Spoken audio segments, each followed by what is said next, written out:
Salut à tous, nouvelle petite rando aujourd'hui. Alors là je me situe dans le département de l'Aude et l'objectif de la journée ça va être de monter au pic de Nord que l'on voit là-haut. Donc c'est le sommet de la montagne Noire hein, qui sont les dernières hauteurs du massif central côté sud.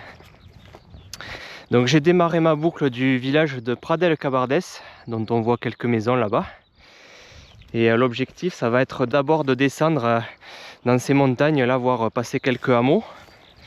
Ensuite, on va remonter par des pistes forestières dans les bois, remonter jusqu'au sommet.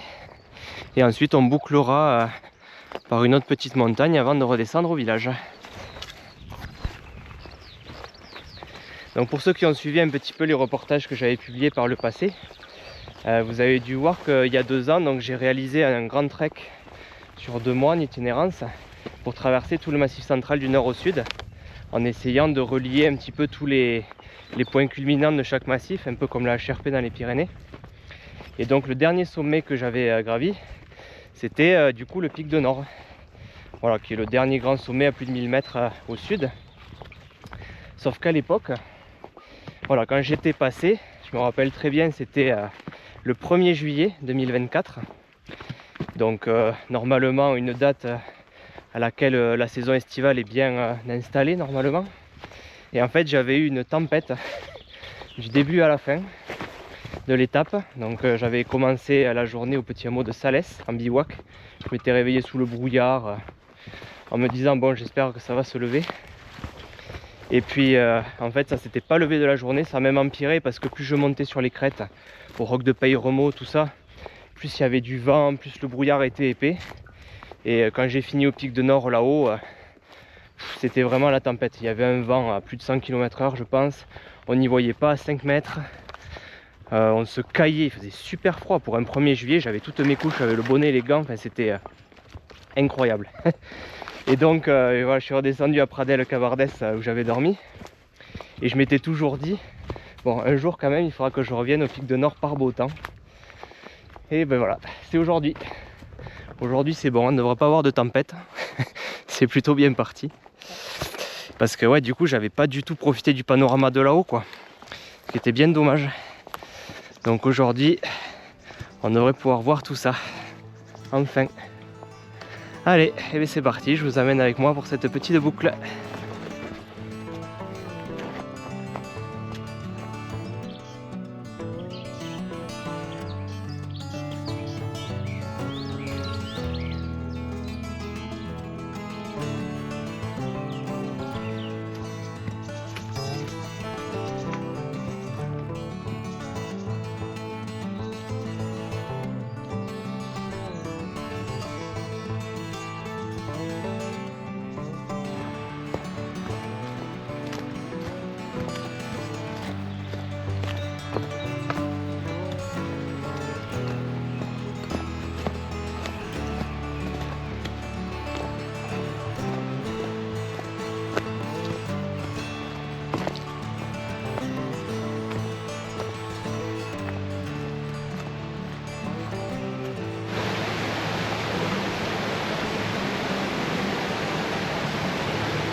On est sorti un petit peu de la forêt là, et il y a un très beau panorama qui s'est ouvert vers le sud là, à travers cette grande vallée. Et du coup au fond il y a toute la plaine de l'Aude, et au fond les montagnes des Pyrénées-Orientales, à savoir donc le Canigou à gauche et à droite le Madrès, que l'on reconnaît à sa grande forme en dôme allongée. Et les sommets sont encore bien enneigés. Et nous arrivons au petit hameau de Bourdials, sur la commune de Castan. Là, il y a plein de petits hameaux là, dans cette vallée là. C'est vraiment perdu dans la montagne.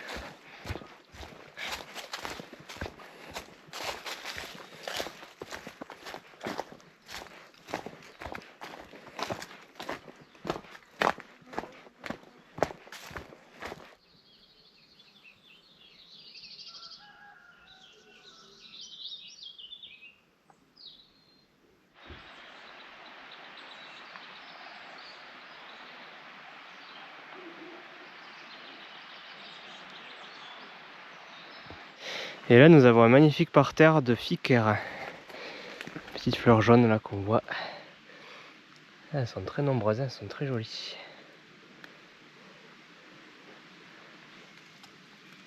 Allez, j'ai fini de traverser les petits hameaux de Bourdials et Raissac. Et maintenant, on va entamer une longue ascension par les pistes forestières, direction le pic de Nord. Allez, en route.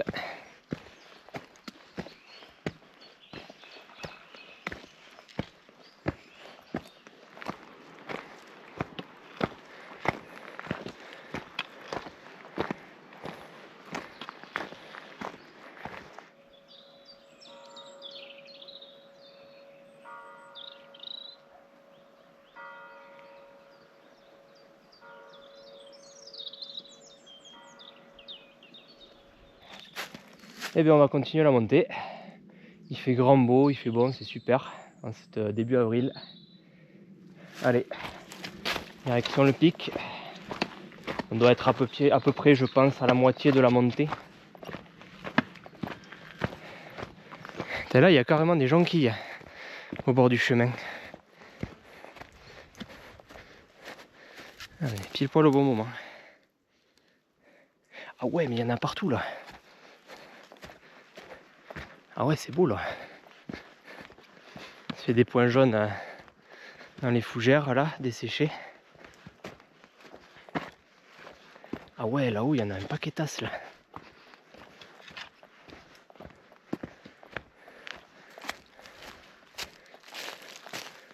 Eh ben.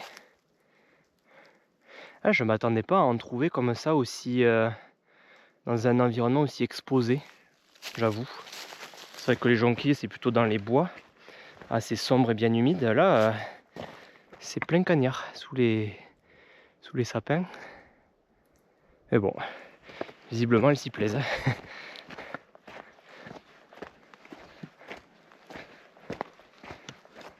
Allez, je me suis écarté un peu du chemin pour casser la croûte dans cette belle forêt de hêtres. Bon, vous commencez à me connaître, hein, vous savez que j'adore les hêtres. C'est vraiment mon arbre préféré. En même temps, c'est tellement harmonieux.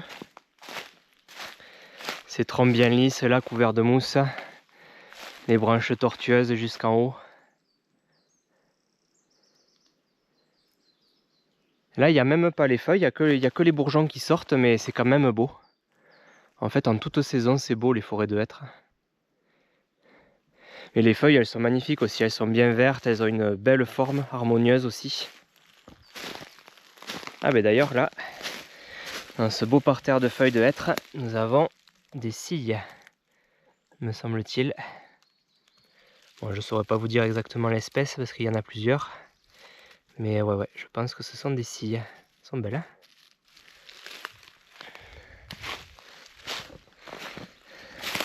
Et en plus, c'est vrai que le hêtre, quand ça fait des forêts comme ça, il y a vraiment un côté décor de dessin animé un peu, mais en vrai.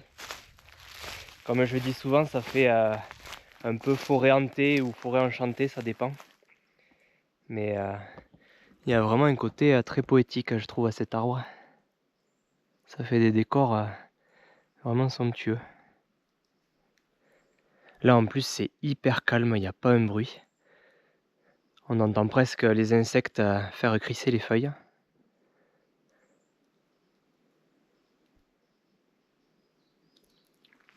C'est vraiment magnifique.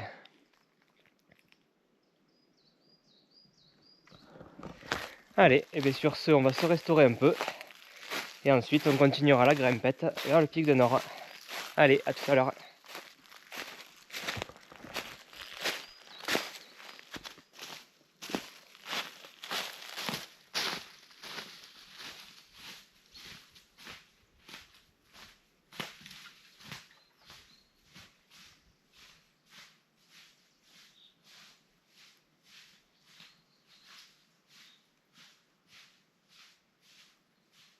Ça y est, le sommet est en vue.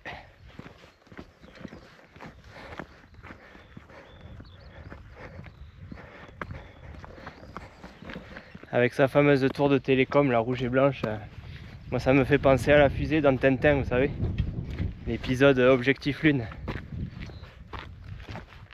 Donc là on va prendre le petit sentier là que l'on voit devant. Et en fait c'est à cet endroit là que je vais récupérer l'itinéraire que j'avais emprunté lors de ma traversée du Massif central il y a 2 ans. J'étais descendu par ce chemin et ensuite vers la gauche vers Pradelles-Cabardès. Alors c'est complètement fou parce que en fait lorsque j'étais passé là le 1er juillet 2024, ça se résumait à du brouillard et à du vent. Et en fait j'ai beau être déjà passé là, je découvre littéralement le paysage en fait. C'est complètement dingue. Comme si j'étais jamais venu en fait. Alors que si, j'ai bien foulé ces sentiers mais il n'y avait que des brouillards. Allez, voilà c'est ce sentier là. Et je me rappelle que je m'étais pas éternisé là-haut. Il y avait tellement de vent. D'ailleurs je vais vous repasser un extrait du reportage pour que vous voyez un petit peu comment c'était ce jour-là.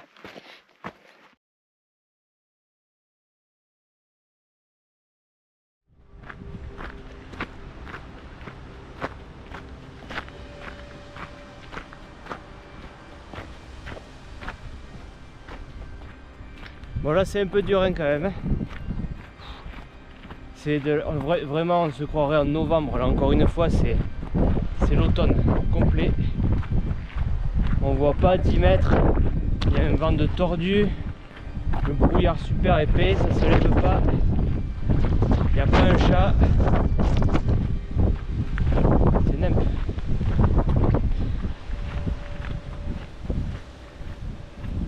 Là il faut rester motivé hein, dans ce genre de situation là. Il n'y a personne en plus là, il faut juste avancer dans le brouillard, tu sais pas où tu vas, tu sais pas ce que tu fous ici. C'est un peu dur hein. Jusqu'à la fin cette météo capricieuse nous aura suivis. Ah mais sans déconner quoi, est-ce qu'on se croirait un 1er juillet là? Vous vous rendez compte ces paysages là?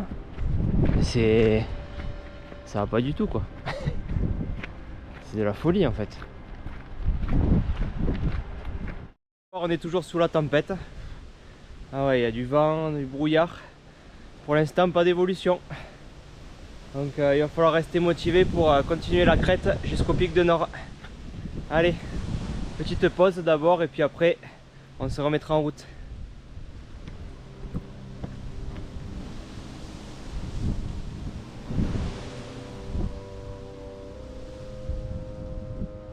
Allez, on approche petit à petit du portail de Nord. Ça s'est toujours pas levé. Faut tenir. Là il faut un peu de courage dans ces moments là parce que c'est quand même ultra long ces pistes là. Et ouais, quand on est tout seul dans le brouillard comme ça pendant des heures, c'est dur un peu hein. Mais bon, pour l'instant il pleut toujours pas, c'est l'essentiel. Parce que là ça rendrait la tâche encore plus difficile. Là c'est juste du vent et de la brume. Et c'est quand même dur. Allez, courage. On entame donc l'ascension de notre dernier pic du périple. Pic de Nord. Jusqu'au bout. Ça se mérite. Allez, go!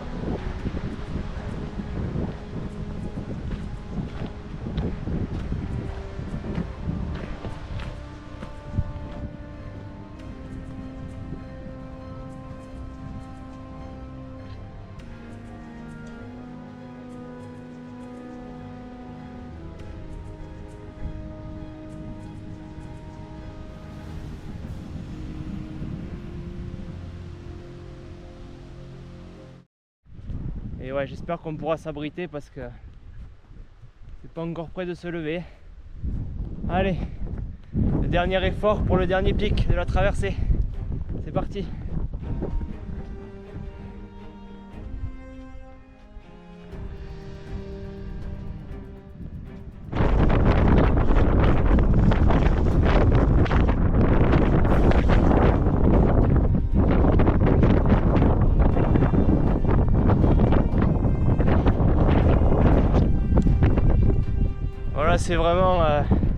C'est vraiment l'enfer, hein. J'avoue que le vent est super froid. J'ai l'impression de revivre les mêmes instants que les premiers jours de traversée quand j'étais en Auvergne là-haut au mois de mai. Je crois que il est vraiment temps que cette traversée se termine parce que là ça m'aura vraiment usé. Bon là pourtant pendant les derniers 15 jours il a fait quand même beau et tout, hein. Mais là ça me fait tellement revivre de mauvais souvenirs du début là que bon là ouais, de pas voir le soleil de 24 heures à nouveau là c'est dur. Donc ouais, il est temps qu'on achève ce périple. Allez, on fait les derniers mètres de montée sur la route dans un désert de brouillard et de vent. J'ai jamais vu honnêtement une lumière aussi sombre un 1er juillet à midi. Je vous jure, on a l'impression vraiment d'être au vent, voilà. C'est l'enfer. C'est incroyable. C'est vraiment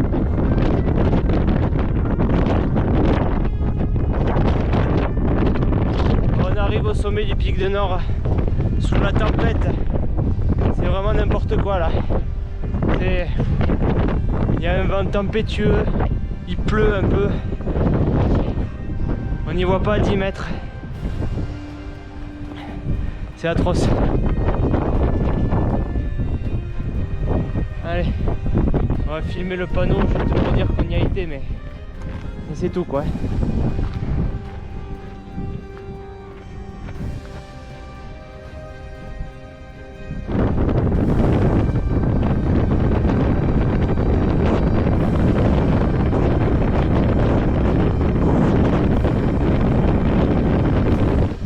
Allez, du coup je m'éternise pas au sommet parce que là le vent est glacial. Donc j'ai hésité à continuer la route ou prendre le sentier qui descend un peu plus directement, mais je préfère prendre le sentier parce que du coup il nous permet de descendre directement vers le sud, donc d'être un peu plus abrité du vent. Voilà, c'est un peu plus direct. Donc voilà, faut faire attention. En fait c'est un sentier qui est très bien marqué visiblement, hein. Donc parce que la route nous aurait fait passer par le versant nord où il y a tout ce vent là. Voilà, là déjà ça va un peu mieux. Ah, parce que là-haut c'était la tempête. Vraiment la tempête. Je pense que là le vent il devait être à 100 km/h des fois. Facile parce que... Donc là, du coup je prends pas le casse-croûte là-haut, là c'est impossible. Ce serait pas raisonnable. Donc là l'objectif c'est descendre le plus rapidement possible pour avoir moins de vent et moins de brouillard. Allez, c'est parti. Et au moment où je dis ça, il y a le soleil bien sûr. Putain, c'est n'importe quoi. Ah là là. Bon, je me suis écarté un peu du chemin là pour me mettre à l'abri là dans une forêt de hêtres et de pins. Parce que je trouverais pas mieux, je pensais là, il faut que je casse la croûte là pour reprendre des forces. Parce que...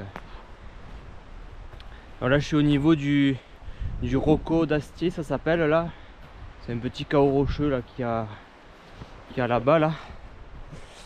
Et ouais, on est censé avoir un beau point de vue, mais bon, là même en descendant il n'y a toujours pas moins de brouillard, il n'y a pas moins de vent, enfin si un peu moins de vent qu'en haut quand même, mais... Donc voilà, je vais trouver ce petit coin à l'abri là. Je pense qu'il n'y a pas beaucoup mieux pour l'instant, parce qu'après ça va descendre beaucoup plus raide, donc ça va pas être pratique pour s'arrêter. Donc voilà, je vais m'arrêter là pour refaire la pause de midi et puis reprendre des forces.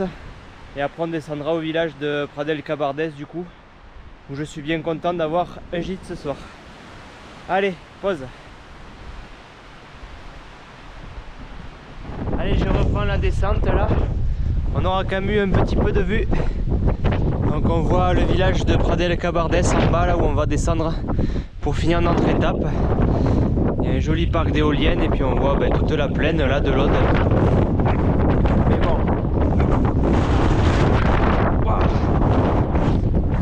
Donc du coup on quitte définitivement les 1000 mètres d'altitude, hein, on n'y reviendra plus. Mais là c'est sans regret aujourd'hui. là, ce vent et ce brouillard, il y en a assez. Allez, maintenant on descend et on se met au chaud. Vous imaginez un 1er juillet dire ça, on se met au chaud et au sec quoi. Enfin bref. Allez, c'est parti pour la descente.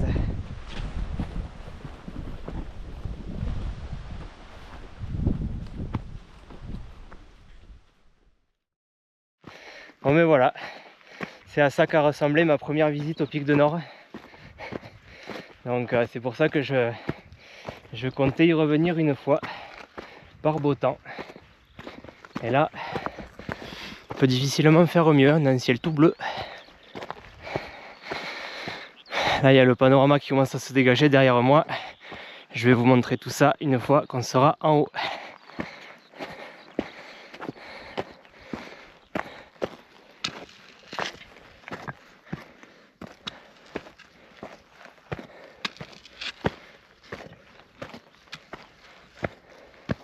Et nous y voici, sommet du Pic de Nord, à plus de 1200 mètres. Cette fois-ci avec le beau temps. Et j'étais arrivé par cette route là. Et ouais, et ben là-bas il y a le Caroux, d'où je venais d'ailleurs.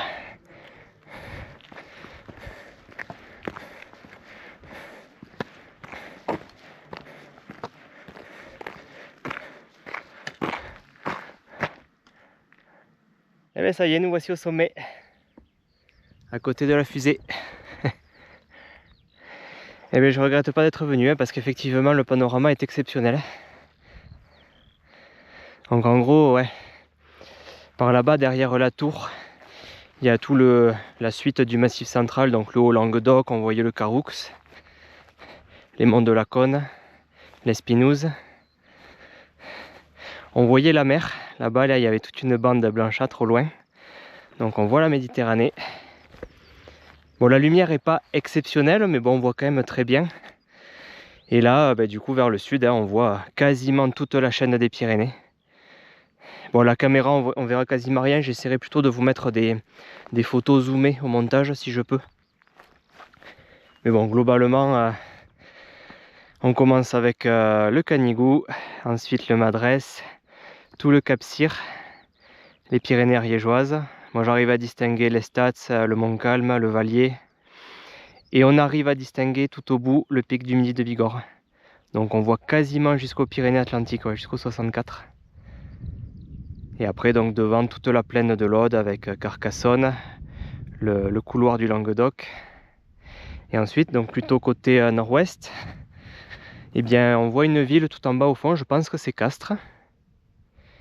Donc par là il y a la suite de la montagne Noire, là où j'étais donc passé pour la traversée du Massif central.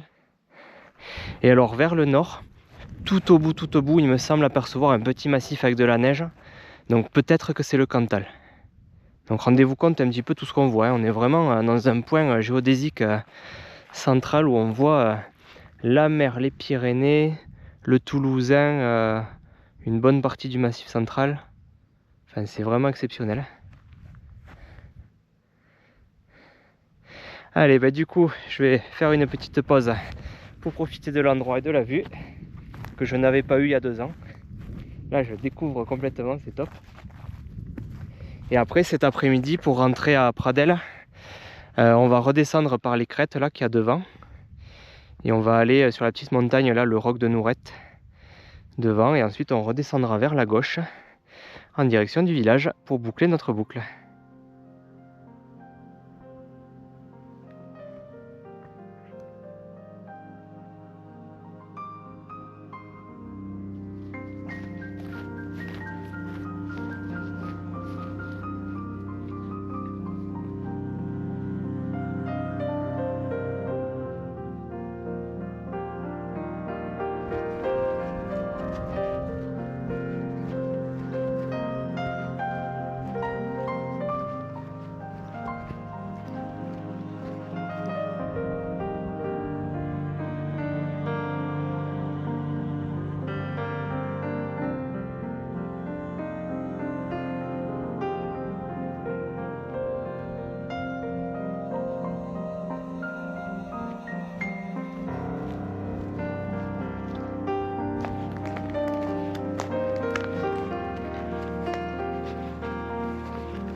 Et nous arrivons au sommet du roc de Nourette. Dernière étape de la rando. Il y a même un cairn.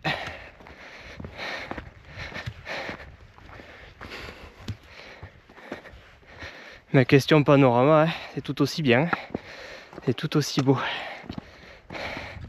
Et du coup, le pic de Nord là-haut, d'où l'on vient.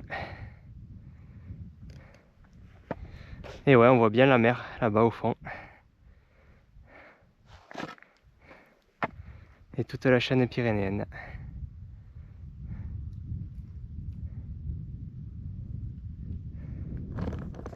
Allez, je vais faire ma dernière petite pause, profiter de ce beau soleil. Et après, il ne restera plus qu'à descendre sur Pradelles, d'où l'on est parti.